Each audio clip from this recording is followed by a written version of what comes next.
plus pour voir s'il y a d'autres personnes qui se connectent.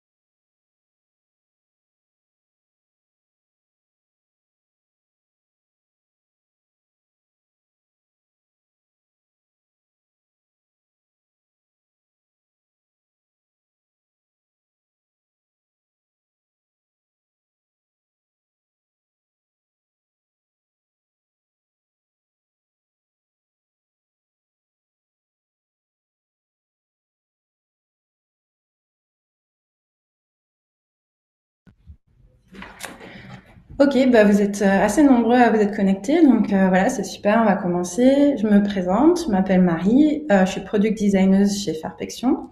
Je suis accompagnée d'Anaïs, qui est directrice des études. Voilà, Bonjour à tous. Du coup, moi, je vais aider Marie. Effectivement, si vous avez des questions, il y aura un petit temps de questions-réponses à la fin. Donc, vous pourrez poser toutes vos questions sur le chat. Si, en attendant, voilà, il y a vraiment des questions bloquantes durant la présentation, n'hésitez pas de la même façon à les mettre dans le chat et on y répondra. Il y aura des petits temps de pause où on essaiera d'y répondre, soit par écrit, soit à l'oral. Ok, voilà. Donc, Fairfection, pour ceux qui ne connaissent pas, on est une agence d'UX Research qui a pour but de vous accompagner tout au long de la création de vos projets, dans l'écoute de vos utilisateurs, pour vous permettre d'optimiser l'UX que vous avez à proposer ensuite à vos utilisateurs. L'UX étant vraiment la rencontre entre l'utilisateur et votre marque, votre produit ou votre offre.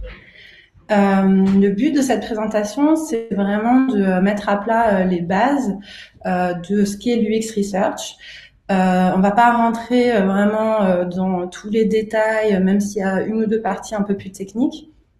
Mais voilà, nous, ensuite, on vous enverra cette présentation et si ça peut vous permettre d'avoir quelques slides un peu clairs pour pouvoir aussi partager avec certains de vos collègues, faire un peu d'évangélisation.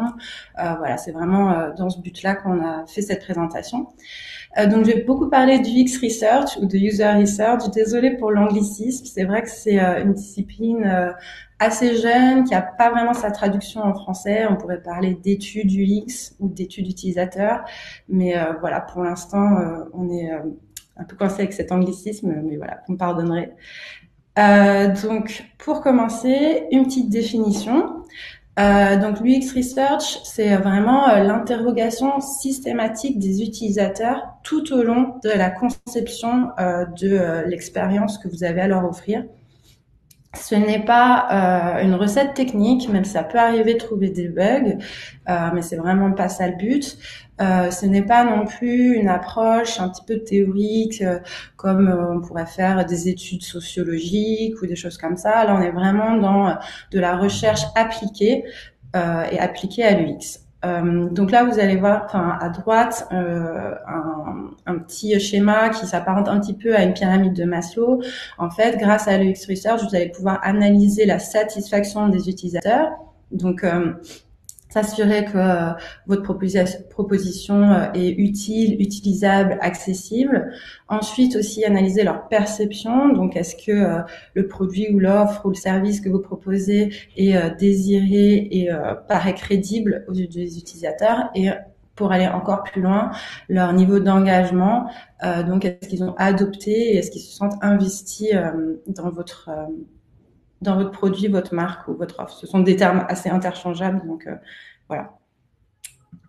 Dans la boîte à outils de l'UX Researcher, on a plusieurs méthodologies qui se classent dans deux grandes catégories. D'un côté, vous avez les études quantitatives qui vont se baser sur les données statistiques que vous allez recueillir auprès de vos utilisateurs. Et de l'autre côté, les études plus qualitatives qui vont être plus basées sur l'observation de vos utilisateurs. Alors, ces deux approches sont totalement complémentaires.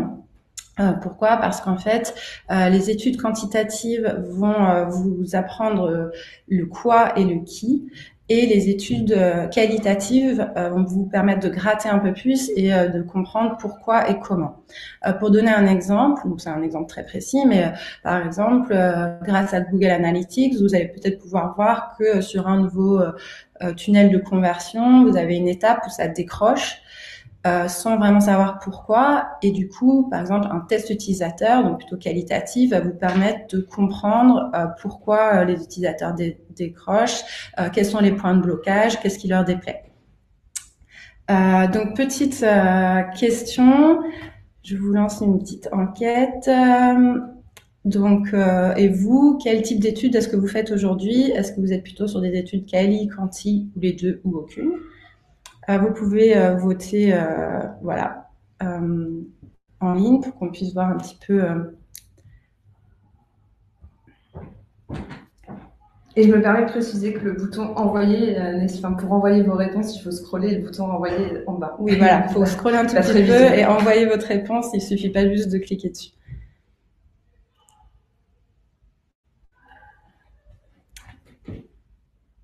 Super, si vous avez tous envoyé, je vais pouvoir terminer le vote. Alors,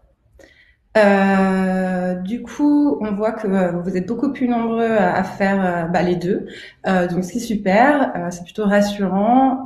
J'espère que vous allez quand même apprendre plein de choses lors de la suite de la présentation. Donc, pour passer un peu plus au vif du sujet, quand et comment est-ce qu'on peut mettre en place des études? Donc, en fait, selon l'étape à laquelle vous êtes de conception, vous allez avoir différents types d'objectifs et ces objectifs vont vous induire un certain choix de méthodologie. On verra ensuite le troisième pilier qui est l'échantillon et comment tout ça s'articule. Une question qui revient très souvent, c'est est-ce qu'on peut tester une idée? Alors la réponse est 1000 fois oui. Déjà, vous n'avez pas besoin d'avoir quelque chose à montrer pour commencer à interroger vos utilisateurs. Déjà, comprendre leurs habitudes, leurs besoins, c'est autant d'informations très précieuses avant de commencer à se lancer dans un projet. Donc voilà, vraiment dans cet objectif de compréhension et d'échange avec les utilisateurs, il y a déjà beaucoup à faire. Et sur un point de vue plutôt stratégique, ça paraît assez évident que avant de vous lancer dans la création d'un produit ou d'une marque ou d'une fonctionnalité, peu importe, c'est quand même important d'être sûr que vous avez en face de vous un vrai public et que votre idée répond à un vrai besoin. Autre question qui revient souvent, est-ce qu'on peut tester un prototype? Alors encore une fois, 1000 fois oui. Sur l'aspect pratique, forcément, on va se diriger vers des types de méthodologies plus qualitatives parce que comme vous allez être plus dans l'observation, vous allez pouvoir tout de suite mettre de côté ce qui est de l'ordre du biais parce que voilà, votre produit n'est pas tout à fait terminé, il est encore en mode de conception, mais du coup, vous allez pouvoir tout de suite écarter ces observations-là et garder quand même une mine d'informations très précieuses. Donc, c'est absolument possible. Et sur un point de vue stratégique, en fait, c'est tellement plus simple et rapide et moins coûteux de modifier un prototype que de modifier quelque chose qui a déjà été développé que, en fait, c'est vraiment une très bonne idée de tester le plus tôt possible. Et parfois même, si votre produit est déjà commercialisé, c'est trop tard pour le modifier. Donc, voilà, on vous encourage fortement à tester le plus tôt. Donc là, vous allez retrouver en haut tout le processus de conception. Donc, on reprend la définition de l'UX Research. Là, ça se passe vraiment tout au long du processus. Avec donc sur l'étape d'exploration des méthodologies qui sont plus dans la recherche de la compréhension de qui sont les utilisateurs, comme on vient de le dire. Sur les étapes plus de développement, de prototypage, on va retrouver les méthodologies qualitatives. Et enfin, une fois que votre produit est en service, eh bien, on retrouve à nouveau un mix quali-quanti ou, comme dans l'exemple tout à l'heure, le quanti va vous permettre de comprendre quoi et le quali va vous permettre de comprendre pourquoi. Une nouvelle petite question. Alors, je ferme. Je vous lance voilà, la nouvelle enquête. Et vous, en fait, à quelle étape est-ce que vous faites des études en général? Vous pouvez, c'est un choix multiple, et puis n'oubliez pas d'envoyer la réponse.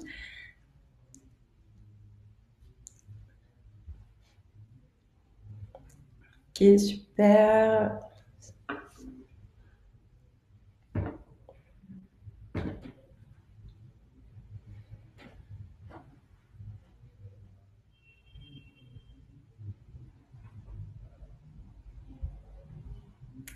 Ok, j'arrête le vote. Donc, on voit que c'est assez réparti, ce qui est logique par rapport à ce que je viens de vous expliquer. Donc, à toutes les étapes, c'est vraiment génial. Version live, c'est pas surprenant parce qu'en général, on teste, on optimise beaucoup. Et puis, concept prototype, version bêta, c'est vraiment super. Et personne n'a dit jamais, ce qui est super. Voilà, et personne n'a dit jamais, comme me souffle Anaïs, ce qui est vraiment très rassurant. Est-ce qu'il y a des questions sur le chat? Non, c'est bon. Super. Du coup, je continue. Pour prendre un cas un peu pratique, comme j'imagine que de nombreux d'entre vous viennent du digital, ici, quand on applique ce qu'on vient de se dire, donc au cas de la conception d'un produit digital, on voit vraiment bien que l'UX design et l'UX research sont les deux faces d'une même pièce. Et que l'UX Research, c'est vraiment le socle qui va vous permettre d'avoir une stratégie agile et user-centric. Pourquoi agile? Parce que en fait, à chaque étape, vous allez pouvoir valider ou invalider vos idées ou plus tard vos offres, vos prototypes ou votre produit. Et si c'est pas c'est invalidé, retourner à la planche à dessin, et que cette validation va vraiment se faire grâce à l'utilisateur et face à l'utilisateur. Du coup, la construction va vraiment se faire autour de cet utilisateur. Alors, pour aborder le troisième pilier, ces utilisateurs, qui y sont et combien il faut en interroger. Vous allez voir que tout s'articule un petit peu sur ces trois notions. Donc, pour commencer, qui ils sont? Alors, vraiment, pour simplifier le sujet, on vous a fait ce slide où on vous présente trois cibles. Bien sûr, c'est parfois plus complexe, mais globalement, vous pouvez avoir une cible qu'on va appeler cœur de cible, donc sur un échantillon restreint. Globalement, en fait, plus vous élargissez la cible et plus l'échantillon va être volumineux. Donc, pour un échantillon restreint, en fait, vous allez vraiment vous concentrer sur les profils types et nous, on va vous conseiller en fait de garder ce type de cible sur des études vraiment très spécifiques, comme la co-création d'un espace client ou d'un espace de collaborateur ou d'un programme de fidélité. Voilà, vraiment des objectifs très précis. La plupart du temps, on vous conseillera plutôt une cible potentielle, donc un échantillon un petit peu plus diversifié, qui correspond à vraiment un grand nombre d'objectifs. Là, vraiment, c'est une liste non exhaustive. Dans cet échantillon, vous allez bien sûr retrouver votre profil type, mais aussi élargir un tout petit peu à d'autres types de profils qui pourraient eux aussi être intéressés et susceptibles d'utiliser votre produit. Le dernier type de cible, c'est une cible large, où là, on va recréer un échantillon représentatif en fait d'une population, donc à une plus petite échelle. Et là, on va être vraiment plus sur des objectifs de mesure, donc mesure des comportements ou mesure de l'appétence. Donc, quelle méthode pour quel type de cible? Tout naturellement, on retrouve des méthodologies vraiment qualitatives, présentielles, sur les cibles cœur de cible. Ensuite, sur les cibles potentielles, vous verrez que quasiment toutes les méthodologies sont compatibles. Et sur les cibles larges, on est plus sur des sondages quantitatifs, donc des méthodologies quantitatives. Excusez-nous pour les sirènes. Du coup, on a exclu de cette slide tout ce qui est analytics ou A/B testing. Parce qu'en fait, dans ce cas-là, ça va dépendre du trafic de votre produit digital et c'est pas vraiment vous qui allez créer votre échantillon. Mais juste comme un petit rappel, vu que c'est aussi du quantitatif, pensez bien à laisser tourner vos A/B tests assez longtemps pour être sûr d'avoir une cible assez large et un minimum représentatif. Alors, je sais pas s'il y a des questions avant de passer à la suite. Non, on est bon, super. Donc, maintenant qu'on a répondu à la question de quels utilisateurs, la question de combien. Alors, dans le cas des études qualitatives en présentiel, donc focus group ou entretien, Jacob Nielsen, qui est un peu le gourou de l'utilisabilité, et son compère Tom Lander ont démontré en 2000 l'articulation entre le nombre d'utilisateurs et le pourcentage de problèmes trouvés au total. Donc, sans rentrer vraiment dans l'aspect mathématique, vous pouvez voir que cela donne une courbe logarithmique qui plafonne au bout d'un moment, ce qui veut dire que concrètement, plus vous allez rajouter d'utilisateurs, au bout d'un moment, ça va pas vraiment vous permettre d'en apprendre plus. En fait, c'est assez logique puisque les utilisateurs vont avoir tendance à se répéter entre eux. Surtout si vous êtes un cœur de cible ou vous interrogez des profils assez cohérents, enfin pas identiques, mais voilà. Et du coup, ils vont se répéter et au lieu d'en apprendre plus, vous allez plutôt noyer un peu vos résultats et créer du bruit, ce qui va rendre l'analyse plus complexe. Donc voilà, en général, il faut pas dépasser certaines limites. Nous, dans le cas du test utilisateur à distance, on réutilise la même courbe. Par contre, on a abaissé la constante L. Donc en fait, cette constante L, c'est le pourcentage de problèmes que trouve un utilisateur. Du coup, Jacob Nielsen, ils l'ont mesuré à 31%, et nous, dans les cas des tests à distance, on la baisse à 16%. Donc en fait, on a la même courbe, mais un tout petit peu décalée, avec des résultats doublés. Voilà, c'est tout simplement pour s'assurer de la fiabilité des résultats. Vu que, en plus, la constante a été mesurée dans les années 2000 et qu'aujourd'hui, on a des applications un peu plus complexes. Donc voilà, on a décidé de juste décaler un tout petit peu cette courbe. Dans le cas, je vais pas rentrer dans le cas des études quantitatives, dans l'aspect mathématique du calcul. Globalement, ce que je peux vous dire quand même, c'est que ça dépend de la taille de la population ciblée. Donc, si c'est les États-Unis, la France ou les Parisiens, on n'est pas sur la même taille, et du niveau de marge d'erreur que vous vous autorisez, 3%, 5%, 10%. Donc voilà, il y a aussi des fonctions qui permettent de calculer le bon nombre d'utilisateurs à interroger.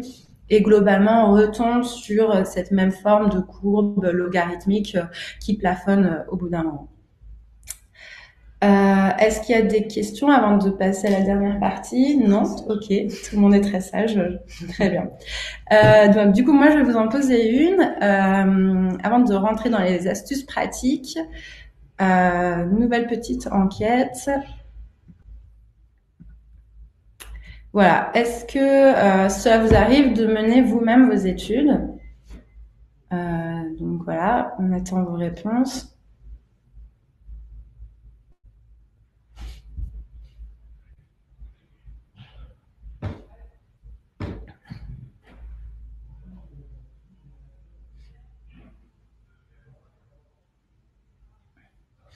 Ok, je termine le vote. Donc on voit que ça arrive et c'est très bien. Du coup, cette prochaine partie va être pour vous. Et que vous faites aussi appel à des prestataires, ce qui est aussi très bien. Alors, du coup, pour vous aider dans cette démarche, quelques astuces pour le terrain. Donc, même si vous faites l'étude vous-même, aucun problème, pensez à engager un modérateur externe. C'est vraiment important. En fait, c'est humain de biaiser les questions, puisque vous avez au fond de vous quand même envie d'avoir certaines réponses plus positives ou autres, ou vous avez certaines convictions, et du coup vous allez avoir tendance à biaiser les questions ou seulement entendre une certaine partie des réponses, voire même avoir une analyse un peu orientée. Donc vraiment penser au moins à prendre un modérateur externe professionnel. Deuxième petite astuce, évitez les tests auprès de vos collaborateurs. S'il vous plaît, les collaborateurs sont pas des utilisateurs, les designers certainement pas, mais les collaborateurs non plus. Voilà, même quelqu'un qui peut paraître loin de votre projet, il connaît l'entreprise, il connaît le vocabulaire, il connaît vos objectifs, donc voilà, ça biaise, ça peut pas fonctionner. Et enfin, adapter la formulation en fonction de la méthodologie. Alors pour vous donner quelques exemples, en gros l'idée c'est que pour les études qualitatives, privilégier les questions ouvertes et essayer d'éviter les termes orientés. Donc par exemple, préférez dire quelles sont vos premières impressions plutôt que est-ce que vous avez aimé. Est-ce que vous avez aimé, c'est déjà très orienté. Et à l'inverse, pour les études quantitatives, restez plutôt sur des questions fermées, mais proposer un éventail d'options. Si vous proposez que oui, non, voilà, les choses sont jamais blanc ou noir, donc essayez vraiment d'ouvrir les possibilités pour l'utilisateur pour qu'il puisse se reconnaître dans un des choix. Pour ce qui est des astuces plus sur la partie analyse, donc là, je vais vraiment parler du cas des études qualitatives parce que souvent, on peut se sentir un peu submergé par la quantité de data et d'observations qu'on a à la suite d'une étude. Alors, quelques petites tricks. Commencez par séparer dans des grands groupes problèmes, compliments, selon l'étape, selon voilà, enfin. Après, ça dépendra un peu de votre produit ou votre service, mais voilà, déjà séparer dans des grands groupes. Regardez les problèmes, mais n'oubliez pas de regarder aussi les compliments. On apprend des choses super intéressantes aussi dans l'aspect positif. C'est vrai que des fois, on a tendance à aller tout de suite vers les problèmes. Isoler les quick wins. Par quick win, voilà, je parle un problème de wording mal compris, un bouton mal placé, un problème d'affichage, même voilà, de faute d'orthographe, ça peut arriver. Corriger ça rapidement et ensuite dégager toute cette data. Et focalisez-vous du coup sur ce qui vous reste en agrégeant les retours dans des grandes thématiques en fait que vous allez pouvoir prioriser en fonction du niveau de blocage que ça a donné à vos utilisateurs et aussi au niveau du nombre d'utilisateurs qui vous ont fait le même retour. Et du coup, une fois que vous aurez ces agrégats comme ça de problèmes, des fois il faut même réinterroger encore pour creuser un peu plus, mais ça vous permet au moins de bien avoir cerné le problème avant de passer au mode solution. Voilà.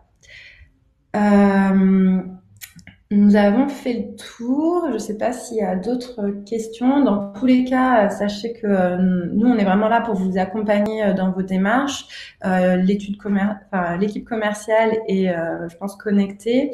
Donc, n'hésitez pas à faire signe sur le chat ou dans le dernier petit questionnaire que je vais vous envoyer de satisfaction ou même de nous contacter directement.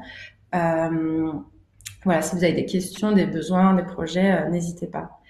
Il n'y a pas de questions d'ailleurs. Ça arrive. Ça arrive. Ok. Alors du coup, le temps que vous ayez rédigé vos questions, voilà, je vous montre juste cette dernière slide de conclusion qui est un peu récapitulative. Elle peut paraître dense, mais voilà, on retrouve bien les différents types de méthodologies, les étapes à laquelle chacune d'entre elles s'applique et des échantillons compatibles avec ces méthodos. Dans la présentation qu'on va vous envoyer, vous retrouvez ensuite du coup chaque méthodo détaillée, un peu comme ça dans une fiche pratique, où vous verrez aussi une liste bien sûr non exhaustive d'objectifs qui peut s'appliquer pour chacune d'entre elles. Voilà.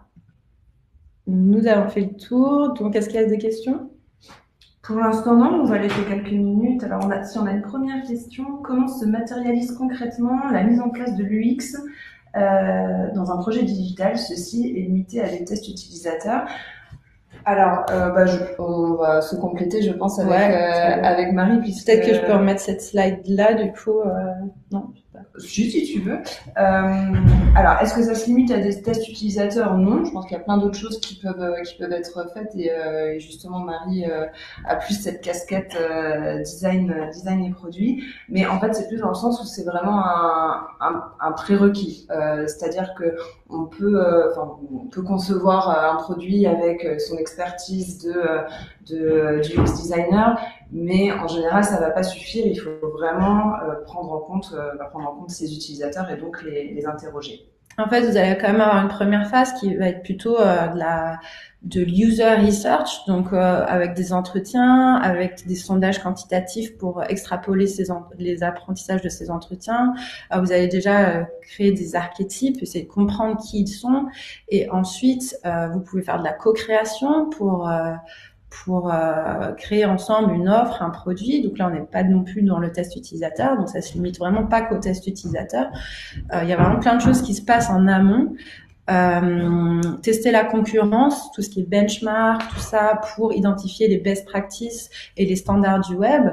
Avant même de se lancer, c'est vraiment important d'avoir complété ces étapes de compréhension des besoins, des problématiques et des standards. Et ensuite, bien sûr, quand on sera plus dans une phase de développement, on sera plus sur du test utilisateur. Mais il y a quand même toute une gamme de choses, sans parler bien sûr ensuite des approches analytics, A/B testing, une fois qu'on est en service, qui se complètent très bien avec le test utilisateur aussi.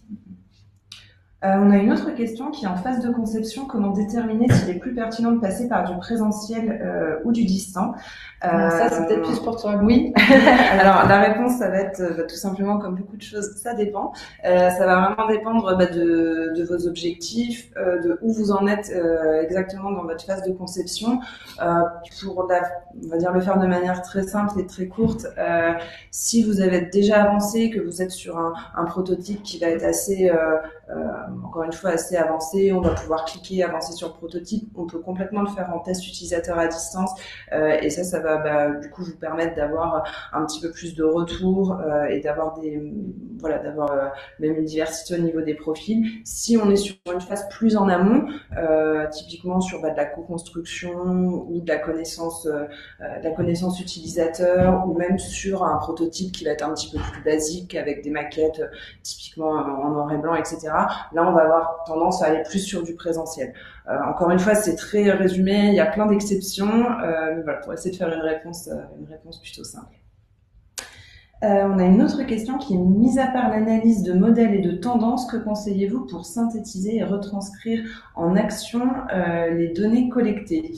Alors, je suis pas sûre de comprendre au-delà de l'analyse, comment on passe en recommandation. C'est ce que je comprends de la question. Analyse des modèles et des tendances. Donc, analyse de modèles et de tendances, ça je le comprends comme du coup la partie qu'on a évoquée très très rapidement. Encore une fois, hein. Là de toute façon le webinaire durait 20 minutes, donc c'est sûr que ça a dû être très rapide et c'était vraiment une simplification des bases. Donc, que conseillez-vous pour synthétiser donc ça c'est un peu ce que Marie a expliqué, pour retranscrire en action les données collectées. Ça va vraiment dépendre. Là, sans exemple concret, c'est très difficile de donner un exemple. Et du coup, ça va dépendre aussi de vous. Est-ce que vous analysez par vous-même ou est-ce que vous passez par des consultants UX?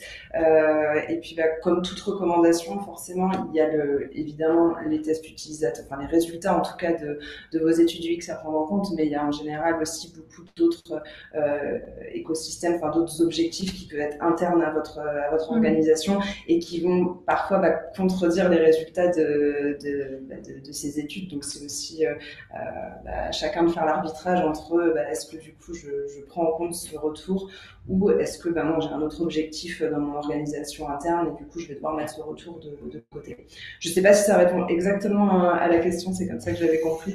N'hésitez pas si la réponse n'est pas claire. Si je peux compléter, en fait ça dépend vraiment de vos objectifs. Avant de commencer n'importe quelle étude, on fixe des objectifs d'études clairs et selon si votre but c'est de valider ou invalider une idée, on va avoir des actions tout à fait différentes par rapport à une étape beaucoup plus avancée.